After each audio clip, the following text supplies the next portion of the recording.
These ramen packages are about to transform into elevated, delicious dishes. My name is Eunjo Park. I'm a chef based in New York City. Today, I'm using restaurant skills to upgrade this packaged ramen. Last year, I was on Epicurious Taste Panel. We tasted 16 very different ramens, some which I loved and some which I didn't love as much. I wouldn't recommend to my worst enemy. I picked ramens that I wanted to create new dishes. If you see them as a base, you can create any dishes of your liking. Sapporo Ichiban French onion style ramen, caramelized onion, cheese melted into it, serving it with a fried Chinese donut. We're taking Japanese ramen and we're going French cuisine. So first, we're making caramelized onion. It's been cooking for 15 minutes. At this point, you see all this delicious fond that are building on the bottom of the pan. So I'm gonna use a little bit of water and basically try to scrape all the fond. It's basically like a caramelized sugar. So you want to get all the flavors out of there. Soy sauce and Worcestershire gives that acidity and butter to give the body. Bring this to a full boil. Drop the noodles. I picked Sapporo Ichiban Original. This soy flavor almost felt to me like a beef broth. By adding additional flavors like Worcestershire, it really mimics the flavor of the French onion soup. I'm gonna keep the noodles intact. It keeps this wiggly shape together and the texture is more bouncy. Lots of fresh ground black pepper. I have smoked mozzarella. Smokiness from the mozzarella really adds another complexity. Traditionally use Gruyere, and I do want a little bit of cheese in every slurp of the noodle. So French onion soup is served on top with the toasted baguettes and cheese and melted. Like this Chinese donut, I'm going to just put this, soak up all the good flavors. And there you have it, instant French onion noodle soup. It does taste like French onion soup, and this cheesy caramelized onion works very good with this soy clean flavor, just delicious together. Jin spicy ramen, toasted seaweed and sesame ramen. Well-rounded because of the chili oil and the sesame oil, and a lot of umami from the toasted seaweed crushed on top. First, we're going to make a quick chili aromatic oil. I have this neutral oil, just a drop. Make sure the pan is nicely heated. This pot is traditionally used for instant ramen. It's made with aluminum. It's cheap. It boils very fast, and it's a perfect portion to cook one order of ramen.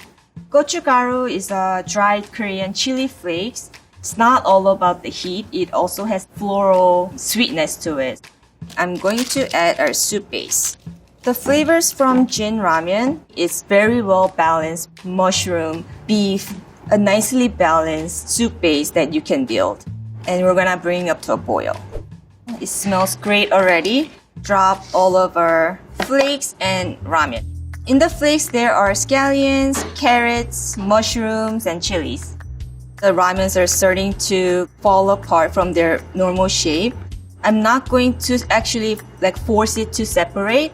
I'm just gonna flip it to keep the noodle as tangly as possible. So they are actually almost done. I do like to eat it little undercooked. So at this point, I'm going to crack the egg in a side. So they're gently poaching.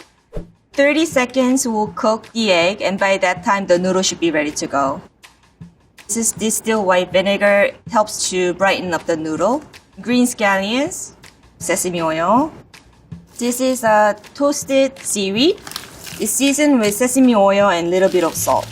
This will add flavor, texture, and a lot of savoriness. Sprinkle of sesame seed. And that's it, toasted sesame and seaweed ramen. You want to eat ramen as soon as it's ready. You don't want to overcook it. If you have cup noodle, you can make your own little plate by folding the lid. It's very common in Korea. It's just an easy way to eat your noodles. That toasted seaweed, it really brings out almost like an oceany umami bomb. It's very comfort, tastes like a childhood to me. Momofuku spicy soy ramen, fried chicken tenders. Our batter is gonna be made with ground ramen noodles. It's Momofuku. I had to make it into fried chicken. So I'm gonna grind it into a fine flour. It's just seasoned flour. I'm actually adding little more flour and cornstarch.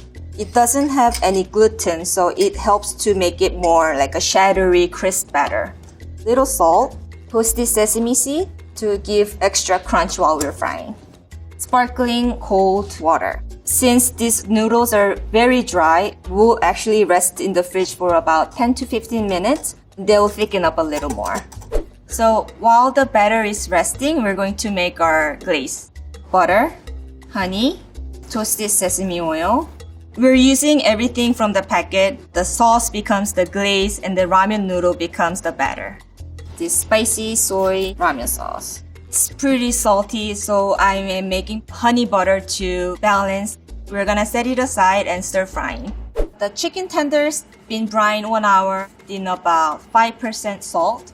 This is dry batter mix that I saved into the wet batter and into the fryer. You shake it, and when I drop it, the cooked side is gonna come up and not stick to the bottom of the pan. And also we're using sparkling water. Once it gets deep fried, it's like air pockets to make it extra crispy. We have the glaze and the garnish for the fried shallot. And there we have it. Fried chicken tenders using Momofuku spicy soy ramen. Perfect chicken tender. Would I buy instant ramen to make fried chicken? Not necessarily, but it shows that anything is possible if you want to be creative. Maruchan chicken flavor matzo ball soup. It's literally chicken soup, just ground up, bound into a bowl, and calling it matzo ball soup.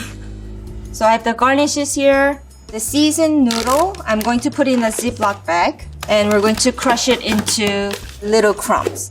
I'm gonna use 2 egg whites to make them lighter, schmaltz to make it savory richness, little water, soy sauce, pinch of white pepper, and I'm just gonna grate a little bit of ginger.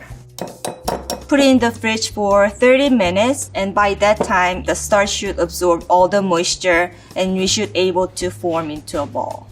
Most of the flavors are inside the ball, and the flavors will come out as they're cooking. And this can rest while we bring our broth together. 1 spoon of soy sauce, little salt, and our garnish. And we're going to drop our ramen bowl. I want to make sure it cooks through and becomes like delicate, pillowy. So gentle simmer for about 20 minutes. It feels cooked all the way. Use our cup noodle as our serving bowl. Little more white pepper and little drizzle of toasted sesame oil. You don't want to make it salty because the bowl itself is already seasoned with the ramen seasoning. To finish, some nice fresh dill sprigs. And there we have it, Maruchan matzo ball soup. Buldak spicy ramen, kimbap with mortadella. Inside of the kimbap are seasoned noodles. All the creaminess, spiciness, just a perfect bite. It's going to be delicious. So noodles are ready. I'm going to use all of our spicy buldak sauce. Hit you with spicy, savory, umami. It says artificial chicken flavor. There is no chicken, but it does really come off as a chicken. I think that's nutritional yeast. As the noodle are sitting in the sauce, they're gonna expand. The sauce is just gonna get absorbed into the noodles. And it's easier to roll the kimbap fillings if the fillings are not too wet. And this will almost become like a block. For our next step, we're going to make thin egg crepes. But for kimbap, it's usually like a thick omelet. I'm just gonna put enough egg to just cover the bottom. I'm going to throw my pan. And as soon as it's flipped, it's fully cooked. Classic kimbap, it has like a Korean kimbap sausage made with fish cake. But today we're going to use mortadella. Mortadella is an Italian sausage made with pork, spices with pork jowl fat. I'm going to take half to crisp them up and have 2 types of texture and a flavor. Next we have rice, seasoned with flakes from the buldak. There is a little kim strips and toasted sesame seed. Kim is a seaweed for Korean, so kimbap Kim, seaweed, and pop is rice, basically rice rolled in seaweed. Sesame oil, salt. So next, we're going to roll our buldak into an egg omelet. You can tell this ramen absorb all the sauces. Roll them as tight as possible. This is the seaweed. It's toasted but unseasoned. Spread the rice about 3/4 from the bottom, leaving the top. And don't crush the rice. Perilla leaves taste like a very earthy mint. You got chives, and we'll put American cheese. Nothing is traditional when it comes to kimbap, and it goes so well with mortadella. We got our egg crepe with mortadella. As you can see, I'm putting everything throughout. It's even, so when I slice it, you get everything. Tamuji is a sweetened pickled radish. Ready to roll. With my thumb, I'm lifting the bottom. With my fingers, I'm trying to keep all the fillings inside. You don't want to press too hard or the noodle's gonna come out. Brush the top with extra sesame oil for flavor and also for the visual. So nice bite size. So here we have our buldak mortadella kimbap. There is actual buldak noodles coming out, and it's very clear that this is buldak kimbap. It still has that spiciness in the back of the note, but surprisingly with egg, cheese, and mortadella, it really balances out. Buldak carbonara, Italian rapoki, which is a rice cake dish with instant ramen. Cheesy, spicy, we're going to take into an Italian direction. In a pan, I started to sweat garlic and onion. I'm going to add nduja, spicy Calabrian paste made with pork, chili, and fat. And gochujang is a Korean fermented chili paste. And by toasting gochujang, it tunes down the spiciness and the sweetness really comes through. So we have this spicy buldak sauce. Cheese powder goes in. Just mix it in. By cooking the noodle with rice cake, they're both starches, so it will thicken itself nicely. Rice cakes are basically extruded rice tubes. They're soft, they're chewy, and it's really fun to eat together with this different texture with the noodle. You know, when you make pasta, you're constantly tossing to get the starch to thicken up the sauce. Same idea. Finish with grated pecorino romano. Because this ramen is such a full-on flavor, it needed more sharp cheese. Lemon juice for brightness, and we're gonna plate. And on top, I have toasted Italian breadcrumbs, just lightly toasted in olive oil with salt and pepper. This will give a nice crunch. Fresh grated pecorino and fresh basil to finish. And there we have it. It's a perfect bite. Mama pork, spicy pork lard with lettuce wraps. Iceberg lettuce, ground pork with ramen crunchies, and eat it in a one big bite. Using the good friend, the Ziploc bag, and I'm just gonna break them apart. We'll reserve this and we're gonna cook our pork first. Pork, garlic, scallion, and red chili. The oils are coming out from the pork, and I'm actually gonna use this fat to toast the ramen crunchies. All goes in. These are already fried. By toasting them in extra fat, they become super crunchy. I'm going to use one of this packet. It says chili powder. So this will be like a spicy ramen crunchies. Porks are back on the heat.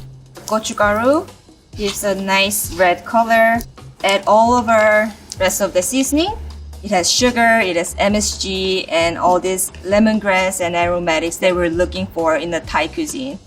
Fish sauce and lime juice to brighten up the food. Thai basils or regular basil if you can find. Some fresh mint and cilantro. The beautiful iceberg lettuce. Fresh cucumber, our spicy lard. Spicy ramen crunchies. Here we have our spicy pork lard, lettuce wrap, and cucumber and lime.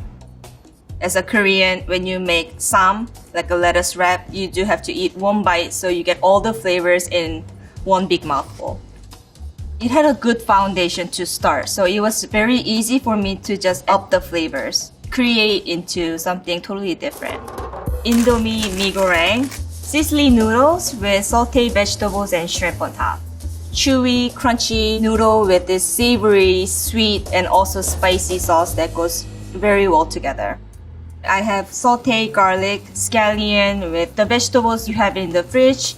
This is cornstarch water slurry, so it's going to thicken our sauce. Oyster sauce.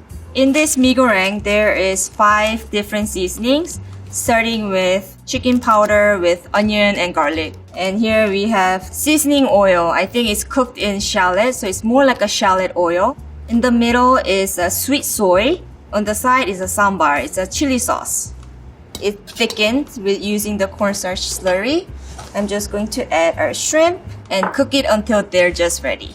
Smells great. I'm just going to finish it off with a little bit of vinegar. Keep it aside and we're going to sizzle our noodles. I'm gonna put the noodles and gonna get them really nice crispy on one side. You want to hear this sizzle. By searing the noodles, it has some of the chew of this boiled noodle but also have these crispy edges of the crunchy bits. Put our vegetable shrimp garnish on top, our fried onion garnish. Let it sizzle and serve it right away. Such a full-on flavor from all these different seasoning packs that we use. The crunchy noodles, once it hits the sauce, it does get soggy, but the crunchy bits are still there. Shinramen Black, New York Army Stew. 부대찌개 is another well-known Korean dish. Since we are filming this in New York, I'm going to use pastrami, sauerkraut, pierogies, and frank sausage from Gray's Papaya. So first, we're going to make tadegi. Tadegi is a Korean seasoning paste. Here I have samjang, a mix of gochujang and doenjang. It's a fermented soybean paste. Fish sauce, soy sauce, sugar, gochugaru, Shinramen Black. There's a soup base. It has the spicy, beefy flavor.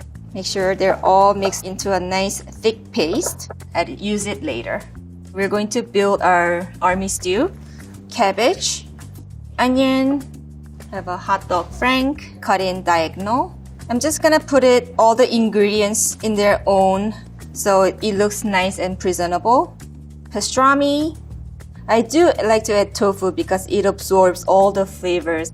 Breakfast sausage, baked bean, and the tadegi, the seasoning paste we made.